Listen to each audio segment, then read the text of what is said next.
Olá, pessoal! Bem-vindos ao nosso canal. Hoje vamos embarcar numa jornada épica através do tempo para desvendar a história completa de uma das figuras mais emblemáticas da humanidade, Noé. Não se trata apenas da história de um grande dilúvio e de um barco cheio de animais. É uma saga sobre fé inabalável, obediência radical e a promessa de um novo começo para o mundo. Muitos conhecem o básico, mas hoje vamos mergulhar nos detalhes, explorar o contexto, os desafios e o legado duradouro de Noé. Quem era este homem antes de se tornar o construtor da arca? Como era o mundo em que ele vivia? E o que aconteceu depois que as águas baixaram? Fiquem comigo até o final para descobrir tudo sobre a vida deste homem justo que caminhou com Deus. Para entender a missão de Noé, primeiro precisamos entender o mundo em que ele nasceu.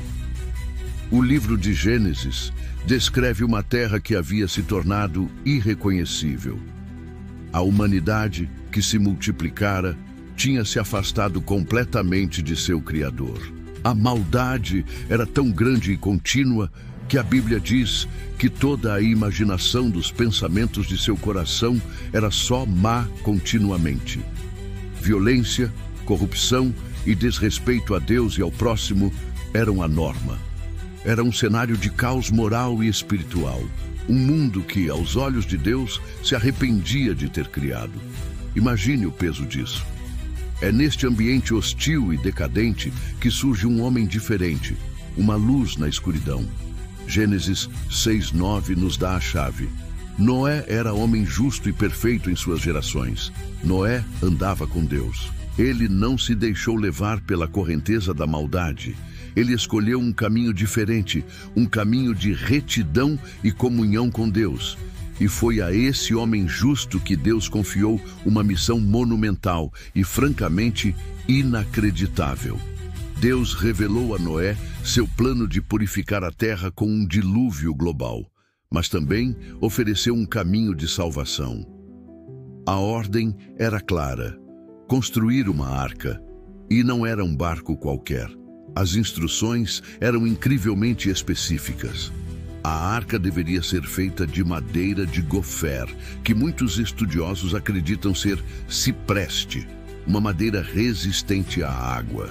As dimensões eram gigantescas para a época: 300 côvados de comprimento, 50 de largura e 30 de altura.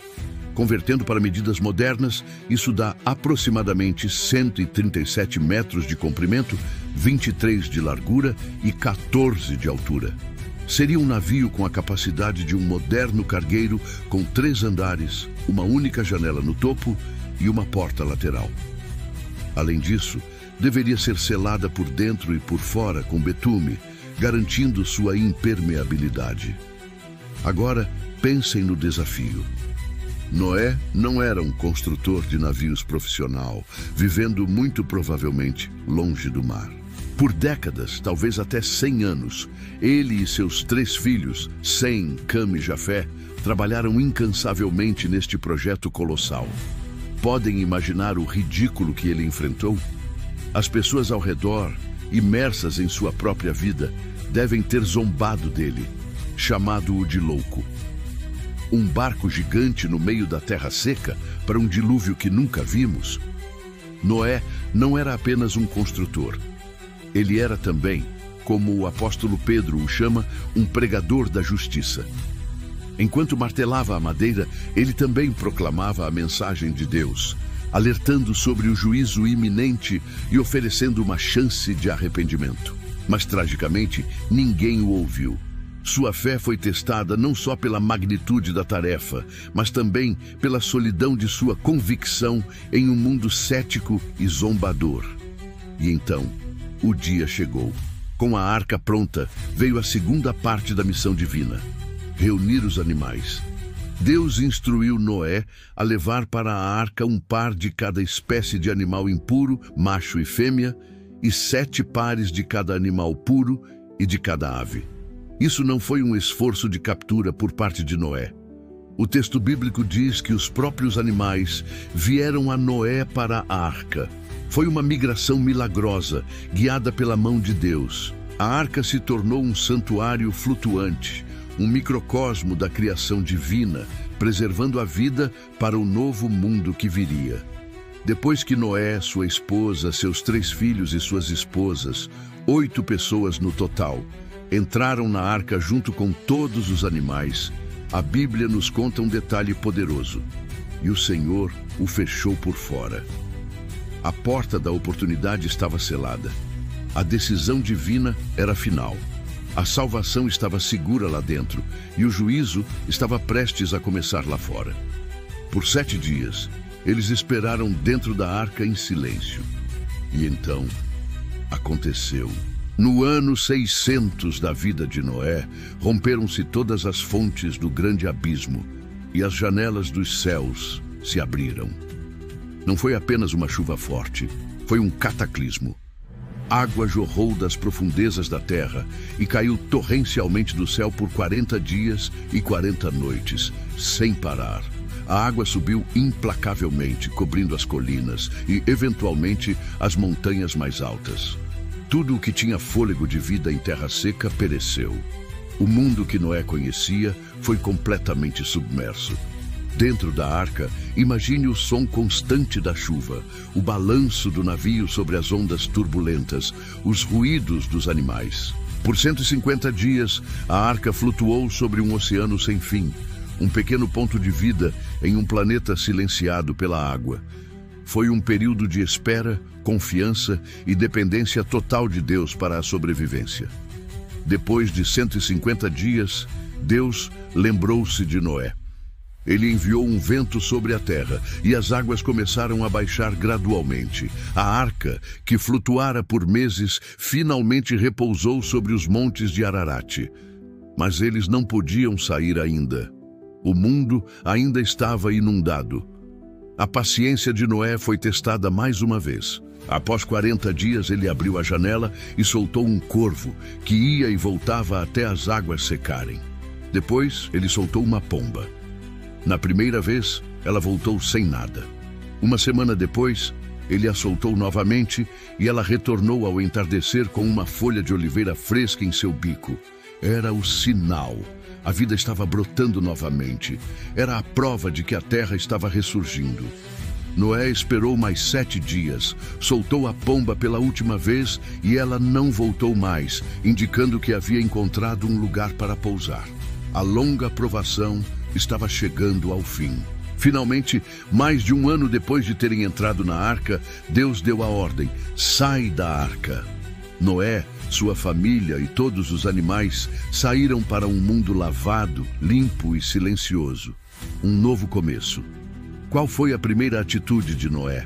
Antes de construir um abrigo para si mesmo ou explorar a nova terra, ele construiu um altar. Ele pegou alguns dos animais puros e ofereceu um sacrifício de adoração e gratidão a Deus. Esse ato de adoração foi tão significativo que Deus respondeu com uma promessa. Ele estabeleceu uma aliança não apenas com Noé, mas com toda a humanidade e toda a criação. A promessa era que nunca mais destruiria a vida na terra com um dilúvio. E como sinal visível dessa aliança eterna, Deus colocou o arco-íris nas nuvens. Toda vez que vemos um arco-íris, somos lembrados da fidelidade, da graça e da promessa de Deus feitas naquele dia.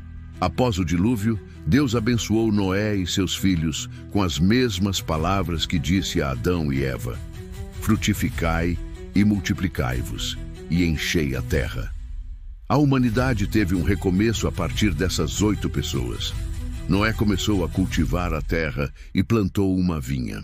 No entanto, a história de Noé também inclui um episódio triste, que nos lembra que, embora o mundo tenha sido lavado, a natureza humana ainda era falha. Noé se embriagou com o vinho e ficou nu em sua tenda.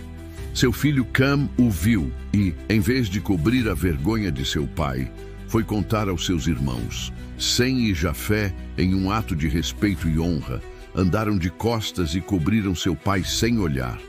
Esse evento levou a uma bênção sobre Sem e Jafé e uma maldição sobre o filho de Cam, Canaã, estabelecendo dinâmicas futuras entre seus descendentes. Noé viveu mais 350 anos após o dilúvio, totalizando 950 anos de vida, e viu seus descendentes se espalharem e repovoarem a terra. Qual é o legado de Noé para nós hoje? A história dele é muito mais do que um conto infantil. É um poderoso testemunho de fé em ação. O livro de Hebreus o lista como um herói da fé, dizendo: pela fé, Noé, divinamente avisado das coisas que ainda não se viam, temeu e, para a salvação da sua família, preparou a arca. Ele acreditou em Deus quando tudo ao seu redor dizia o contrário. Ele obedeceu a Deus, mesmo quando as instruções pareciam absurdas. Ele perseverou por décadas em meio à zombaria e ao descrédito. A arca se torna um símbolo poderoso da salvação que Deus oferece. Assim como a arca foi o único meio de salvação do dilúvio, a fé em Deus é o caminho que Ele nos oferece para a salvação hoje. A história de Noé nos desafia a viver vidas de retidão em nossa geração, a ouvir a voz de Deus e a obedecer, mesmo quando não entendemos tudo, confiando que Ele sempre cumpre suas promessas. E assim, concluímos nossa profunda imersão na vida de Noé. Um homem comum que, através de sua extraordinária fé e obediência, se tornou um pilar na história da humanidade. Sua jornada nos ensina sobre a seriedade do pecado, a justiça de Deus, mas, acima de tudo, sobre sua imensa graça, misericórdia e o desejo de oferecer um novo começo. Espero que esta história tenha inspirado você tanto quanto me inspira. Muito obrigado por assistir até aqui.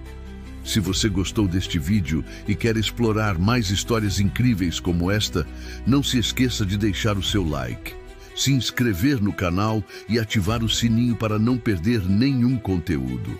Deixe nos comentários o que mais te impactou na história de Noé. Um grande abraço e até a próxima.